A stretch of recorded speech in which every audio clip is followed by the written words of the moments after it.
Yo, what's going on, guys? DJS here, CollectiveKicks.com. Wanted to bring you guys this week's Top 5 Tuesday video. And per your guys' requests, I'm going to do my top 5 pairs of sneakers that I will never sell out of my collection. So, hopefully you guys like this video. If you do, smack the thumbs up button, show your support. And I appreciate you guys showing the support week after week on this Top 5 Tuesday series, as well as in the comment section. You guys have been leaving some great comments for suggestions for future videos. Keep leaving those comments.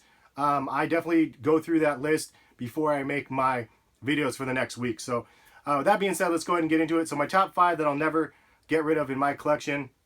Starting off at number 5, kind of a heavy hitter, probably the most, like, the heaviest hitter out of all of them here, but the Tokyo 5s, and this is the sample with the yellow toes on them. So this is just a pair I'll never get rid of out of my collection. I ended up getting this actually as a gift, and so this is just one of those pairs of sneakers that like I really like, and I really liked it when they first dropped and before they dropped, and it's just one of those shoes that I'll just never get rid of because you know, it's if somebody gives you something, like, you don't sell it. Like, it's just kind of common courtesy and whatnot. Plus it's just a super fresh pair of sneakers, and so this to me is just a really dope gesture that somebody gifted me these. So number 5 on my list, Tokyo 5. And if you guys didn't know, just throwing this out there, that little logo on the back right there, that's actually a 23 like reversed. So a lot of people were wondering about that because it looks kind of like some sort of like Asian font or something, but it's just really a 23 embedded in it. So kind of interesting for those that didn't know. If you didn't know that, leave a comment, let me know. And I always love it when people are like, holy crap, I didn't realize that. But that is the number 5. Number 4, another strong one, probably the other strongest one out of the group, but the Galaxy Foamposites. These is another pair that I ended up getting gifted to me from a friend, and super crazy that they actually ended up giving them to me. And it was a complete shock and surprise. So this was just a really dope gift. And like, these ones are a size small, so they're really hard to fit, but like, I take the insole out and I don't wear socks, and I've rocked these like 4 or 5 times. It's just one of those ones where I know, if you guys don't know Foamposites, I do, and basically when you wear them, it will stretch out and mold to your foot. So the more you wear them, the better they'll feel on your foot. So that is the number 4, Galaxy Foamposites. Super dope shoe, one of the best Foamposites that ever released, just because of the crazy print on these things. It was the first time they did a print on the upper of a Foamposite, and they did it in such a beautiful way with the glow soles on them. Just a super sick shoe. So shout out to the buddies that actually laced me up with both of those shoes there. Moving on, number 3, we have another one that I love. This is the Royal Blue Penny Foamposites, released in '97. This is the original pair. I do have some retros as well, and I hear these ones are coming out in 2017 again.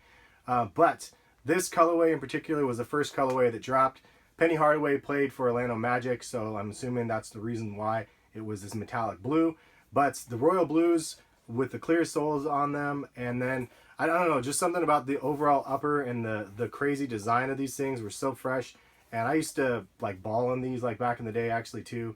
Not in '97, but in like 4 years later. But man, these ones were just super dope. So this one just takes me back to the kind of the first pair of Nike basketball shoes where I was like totally like head over heels for, because, did I say head over heels? I did. But you know what I'm saying, right? Like, this is the one I was like, woo, these things are crazy, dudes.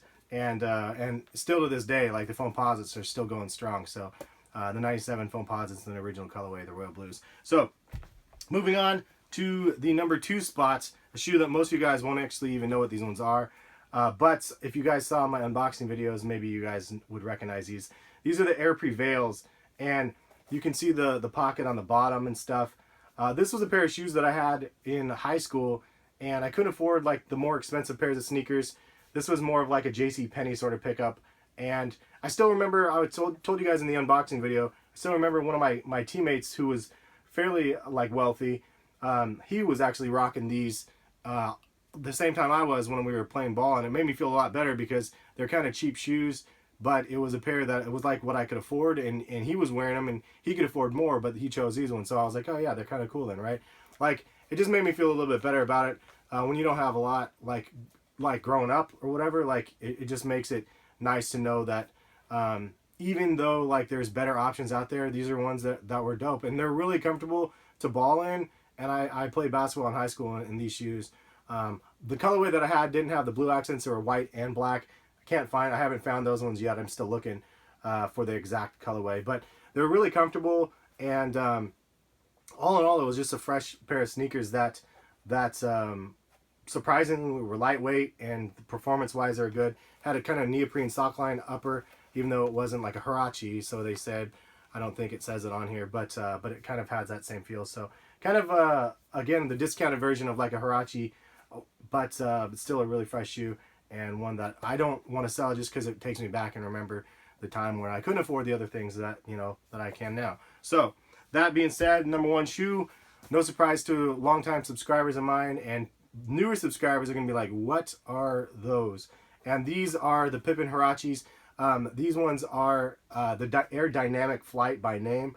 You can see it says Air Huarache on the tongue by Nike. Pippen number 33 on the back, and the Flight. These kind of aggressive side sections right here are like hard plastic, but the overall design and aesthetics of these are pretty amazing. I do have like 4 pairs of these. I do have this one in my size, also in like an 11.5, and then I have size 9 and 9.5 of the other 2 colorways. There's a white colorway, and then there's I don't even remember the other colorway they have. I think it's a Suns colorway or something like that. But also I do have like a size 7 of the white one too. So anytime these come up on eBay, like I was buying them that I could find in a decent size. And just this is just one that takes me back. I couldn't afford like the Air Jordans back then. I got these on sale at a discount shoe store on the way walking home from school in like I think 8th grade. And then basically these are the ones that I ended up pooping in. So it was the ones where it was not the Jordans. It was the ones that I could afford. And for that nostalgic reason, again, it just takes me back. Kind of is like a smart way for me to humble myself and always remember, like, there's going to be people out there that are less fortunate than myself, and I was one of those people that was less fortunate than I am now. But I did work hard, and I went to school, and I graduated college. And just so you guys know, I never took my SATs in high school. I didn't prep myself for college at all. It was a struggle, man. It was a long journey to get to where I'm at, and I'm really proud of myself to be where I'm at in this day and age. And looking at this is like the shoe that just takes me back to when the struggle was really for me at least. And I know everybody's struggle's different. Some of you guys are gonna be like, oh, that's not, you don't know what struggling is. This is what struggling is. I'm just saying it's not a competition at all. But anything that you can do to look back, reflect on, and then look forward and try to improve yourself on in life, that's what this is about. So hopefully you guys understand that message, and that's the reason why these ones are the number one shoe in my collection and the ones that won't leave. So hopefully you guys like this series. Kind of a fun one for myself. Kind of weird to do the face videos still. I'm getting better at it hopefully, but it takes a little bit of effort considering. And again, hopefully you guys enjoy them. Leave some comments next Top 5 Tuesday. Leave a comment, let me know what 1 or 2 pairs of sneakers that you have in your collection that you'll never get rid of, and leave some reasons why. Curious to see. Definitely try to read the comments and reply back to at least 25 comments or so every video if I can through the day. So appreciate you guys. Thank you for watching. Catch you guys for some more Top 5 Tuesdays soon. Peace, guys.